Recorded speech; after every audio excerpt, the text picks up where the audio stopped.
আবু সাইদ পরিবারের একমাত্র বিশ্ববিদ্যালয়ে পড়ুয়া সন্তান।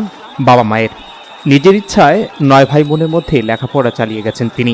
অভাবের কারণে অন্য সন্তানদের লেখাপড়া করতে না পারলেও সাইদ খালাসপীর দ্বিমুখী উচ্চ বিদ্যালয় থেকে গোল্ডেন জিপিএ পাস পেয়ে এসএসসি পাশ করে রংপুর সরকারি কলেজ থেকে একই ফলাফল নিয়ে সাইদ বেগম রোকেয়া বিশ্ববিদ্যালয়ের ইংরেজি বিভাগে ভর্তি হন।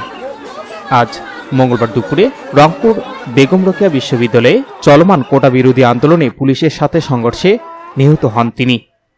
আবু সাইদ পীরগঞ্জ উপজেলার মদনখালী ইউনিয়নের বাবনপুর গ্রামের মকবুল হোসেনের ছোট ছেলে।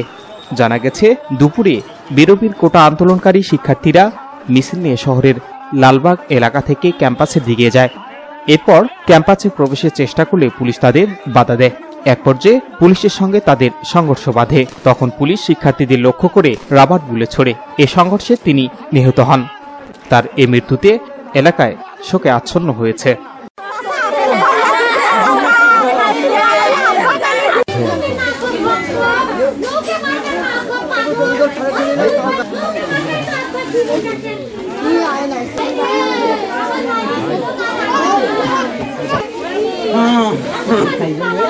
আমাদের ভাইকে নিয়ে আমার ভাই চাকরি করবে।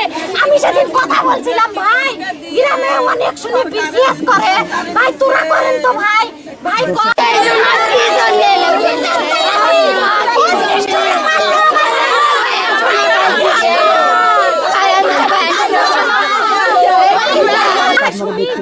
মানে একটা নিবন্ধন। ভাই মুই তো জানো না ভাই, ভাই মুই তো জানো না ভাই, তোরা করেন তো ভাই। আমরা তখন কবা পারবো ভাই, আমরা গরিব মানুষ চল। আমার ভাই একটা বিসিএস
ইজি বাই ইলেকট্রনিক্স। এখানে খুচরা ও পাইকারি এবং সহজ কিস্তিতে সিঙ্গার, যমুনা ও অল্টারনি ফ্রিজ সহ সকল পণ্য বিক্রি করা হয়। প্রোপাইটার মোহাম্মদ আব্দুর রাজ্জাক মণ্ডল। স্থান উপজেলা পরিষদ সংলগ্ন জামতলা রোড, পীরগঞ্জ, রংপুর।